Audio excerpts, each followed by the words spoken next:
Hey guys, welcome back. Thanks for joining me for another video. If you're new to my channel, my name is Stephanie. I'm a life and relationship coach, and I am super excited this Sunday morning because spring has finally hit Boston, and I'm so excited for this. So the warm weather is coming, and I feel like when the warm weather starts happening, we start getting out more, we start maybe dating more, and so I really wanted to make this video. So for this week, I wanted to talk about empaths and dating. And this is super important because if you resonate with being an empath, dating for you, getting into relationships is completely different than normal people that date and get into relationships. And I'm gonna get into why in this video. I'm also gonna give you some tips that you can do when you are dating so you can protect yourself from abuse. Now, like always, if you haven't already subscribed, don't forget to click that subscribe button down below and click on the notification bell. The notification bell is super important because it will advise you every time I do upload a new video with a new topic and a brand new giveaway. So let's get right into this week's video. Now, if you don't know anything about an empath, if that's the first time you've ever even heard the word empath, or if you have heard it before and you definitely resonate with it, an empath is definitely someone who is a bit of an old soul. So this is a person that has always been able to feel on a very deep level. So when you watch a sad movie, when you watch the news, when someone tells you, a story, whether it's a good story or not the nicest story ever, you feel it on a much deeper level than other people. Empaths tend to also be highly sensitive. They tend to be, like I said, the old souls. They're very good listeners. They're very alluring to people because they tend to resonate such a positive vibration, and they vibrate at such a high level that they're very intriguing to people because they tend to be the people in your life that are just the natural caregivers. They're the people that want to give, they want to help, they're very genuine.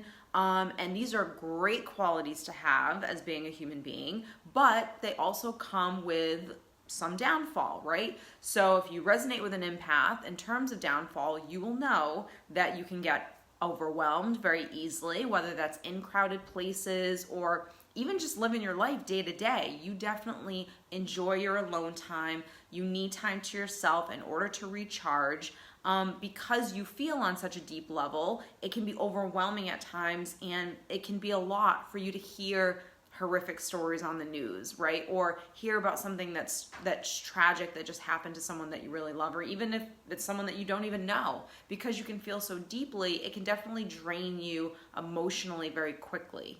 You're also the type of person that is so kind and genuine and wanting to give that you see the best in people and you see how you can help someone.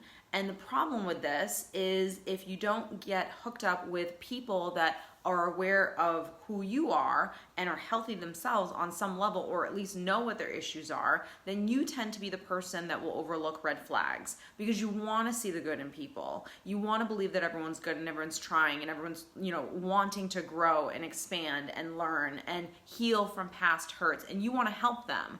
And so if you're not careful, you will absolutely get hooked up with people that are abusers, that are the takers, that don't respect boundaries, that are gonna, tiptoe on violating a boundary. So being an empath, because you're such a natural caregiver and these things come naturally to you, you have to be very self-aware and cautious when you are getting into relationships because you just want to give.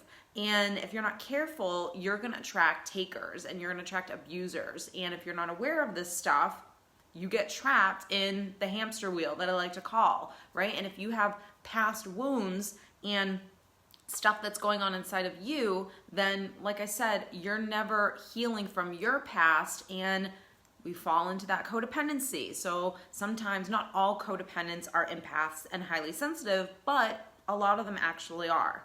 So in this video, I want to give you tips on what you need to do while you are not just dating really, but really getting into any relationship. So the very first thing that you absolutely have to do, and again, these tips are true for just anyone, but the reason why these are so important is because you have that kind heart, because you see the little puppy on the street, the stray cat, and you want to take it in, you want to save the world, you want to help everyone, And this is super important because you have to help yourself first. You have to protect yourself before you can help anyone else. So the first thing is you have to take your time getting to know a person. You have to take your time in relationships, and this is super important. Again, this is healthy dating 101, but for empaths, this is something that you totally have to be reminding yourself throughout this process, is take your time getting to know someone so you are allowing them to prove to you who they are, and you know that this is the person that you want to be with. Now, I always say this, when you're dating, you have to be very, not just dating, but even friendships, any relationship, you should have a real idea as to who you want in your life. So there should be a standard that you have for all relationships, not just romantic ones. And if someone isn't meeting that standard, then maybe that's someone that shouldn't be in your life or in your existence. Same thing with dating. You cannot let your ability to have compassion and kindness and giving allow you to fall in love with someone too quickly. That's super important because especially female empaths, we can be so emotional that we sometimes don't use logic when we're meeting people. And again, if you haven't healed past wounds, then you're gonna want to get into a relationship. You still have that codependency, you're gonna feel the need to do certain things and behave a certain way so someone will love you, so someone will take care of you, so someone won't leave you and abandon you, right? Because you haven't healed that past wound. But when you are whole and healthy, you absolutely take your time in relationships because you understand that, hey, in order to be in my life, this is the job description I have for someone that I want to be in a relationship with or a person that I want in my life in terms of a friendship. And I'm going to give this relationship time for this person to show me who they are before I choose them. So the next thing is you have to know your worth and your standards. And this is easy stuff that we can say. We can absolutely say, yes, know your worth. You need to have a high value on yourself. You need to know your standards. But the fact of the matter is when you're looking at someone and someone's getting to know you, we all have baggage. We all have stuff. And I always say the healthiest people are the people that know they know they're crazy. Right? So like I know the things within myself that I always have to be working on. I know where my wounds are. So a healthy person knows the stuff that they're trying to improve in themselves, the stuff that they're trying to heal. But when you meet someone that has baggage, that has wounds, that doesn't even know their own crazy, right? That's the person that is not going to be the person that's going to be aware of the stuff that they have to work on in order for them to be with you. So we all, in order to be really healthy, no matter who you are, empath, highly sensitive, codependent, nor whatever, it doesn't even matter who you are. You need to know what are the issues that are going on inside of me, what's the stuff that I need to deal with, where are my insecurities, where are my wounds, and am I taking steps to heal that part of myself, to grow, to challenge myself? Am I able to have a mature and healthy conversation with someone? Am I able to compromise? You know, what does the interaction with this person look like? If you're dating someone and they don't even know what their issues are, know what their baggage even looks like, and they're not even trying to work on it or fix it, that's not someone that you probably want to entertain in terms of dating. So the next thing is, and I love to say this to people, but the fact of the matter is, empaths out there, you can't take home every lost puppy that you see. So what I mean by that is it's not your job to fix people. Use your energies and your ability to be that natural caregiver, to be that person that wants to help the world and save the world and think of the best in people. Save that for the people that have earned that part of yourself. Go volunteer, go do something where you're helping people that would really appreciate and benefit from the talents and the gifts that you have inside. If you're talking to a friend and you know that you're a great listener, and every time this person, anytime anyone tells you a problem, that you're in it, right? Like you want to hear the problem, you're an active listener, you really care, you're really being genuine with this person and wanting to help this person. But if you're with someone that, number one, doesn't want help, and that's huge. So again, does someone know what their stuff is? Do they know where their baggage is? Do they know what their wounds look like?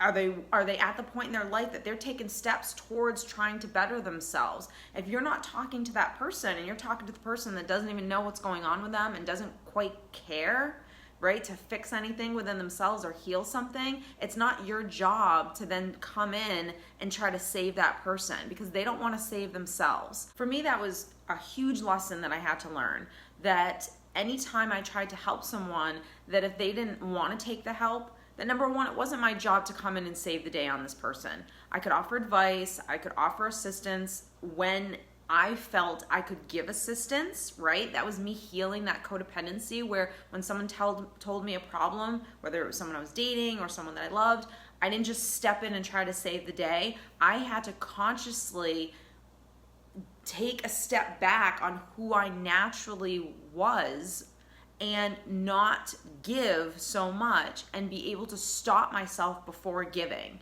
And just like we have bad habits that we want to be conscious of and stop before we do them, these things that are just naturally come to us, we have to be able to recognize, okay, I can't go there. I have to protect myself. It's not my job to save this puppy right now, and I'm gonna reel it back a little because I wanna go in right now and save the day, but I'm not going to because I have to take a step back. I have to protect my own energy, my own self. I can't exhaust myself by walking in and wanting to save this person, and I have to allow this person to get there themselves. Setting boundaries is something that, again, is healthy self-esteem, self-love 101, right? You have to learn how to set boundaries, and you have to know what it is that you expect in relationships. That's number one. So, and I always tell people, if you don't know, what you expect in relationships, I don't know what disrespect looks like. I don't know, I don't know any of that stuff. The first thing that you have to go off of is your intuition and how you feel. So when someone does something, whether or not you can pinpoint it as, that was gaslighting, that was manipulation, hey, that person just shamed me. If you're not able to detect it in that way, that's totally fine. You have to go off of how you feel. When you leave a person, when you're interacting with anyone, you should feel light. Maybe you don't feel filled up because then again, we're tiptoeing on codependency here, right? Where, okay, you're giving me all of this stuff and I feel amazing about myself. Maybe we shouldn't have that type of feeling, but you should at least feel content and calm when you're around people. So if you feel not good about yourself after you leave an interaction with someone, if you feel maybe negative or drained, or you can just tell that, hey, this person actually didn't really listen to me and it kind of was all about themselves. If you can be really honest with yourself, that's why I say this whole process, this channel is about you learning how to be your own best friend, you learning how to be your own coach, be your own therapist, the person that's gonna motivate you and help you in life. You have to be able to do that for yourself. In order to do that, you have to get to know yourself.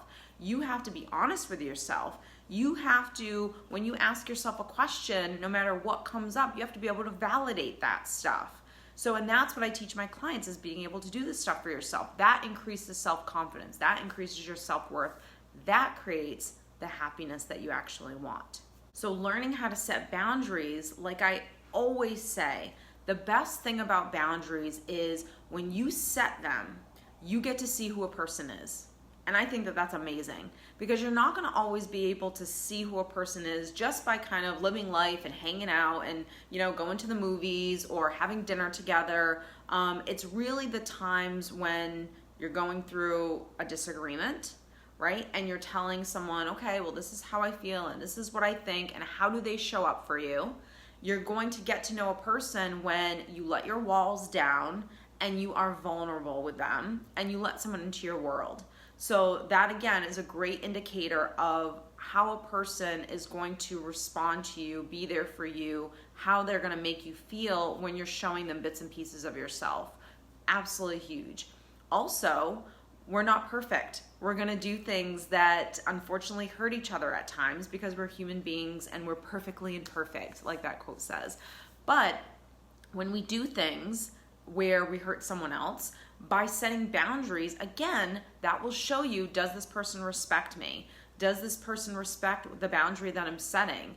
And then, sometimes it's not just enforcing boundaries that's hard for people. Setting boundaries, it's enforcing them. And enforcing them, when you get to a place where you really love yourself, when you get to a place where you are your own best friend and you know how to self-soothe and you know how to be alone, that when someone violates your boundary time and time again, and you've given chances, it's easy for you to walk away from relationships because you know who you want to attract. You know what you deserve in terms of romantic relationships and even friendships. And when someone's not capable of being that person, you're okay with walking away, because while you love this person, you need healthy people in your life. And you know exactly what you need to do in order to soothe yourself from that disappointment, from that expectation that you probably had on that person, and you know how to be alone. And you don't crave people like you used to in that, codependent way. So I hope that has helped all of my empaths out there. And please comment down below on some of the things that you struggle with yourself as an empath or someone who is highly sensitive. So I will see you next week. Thank you, guys.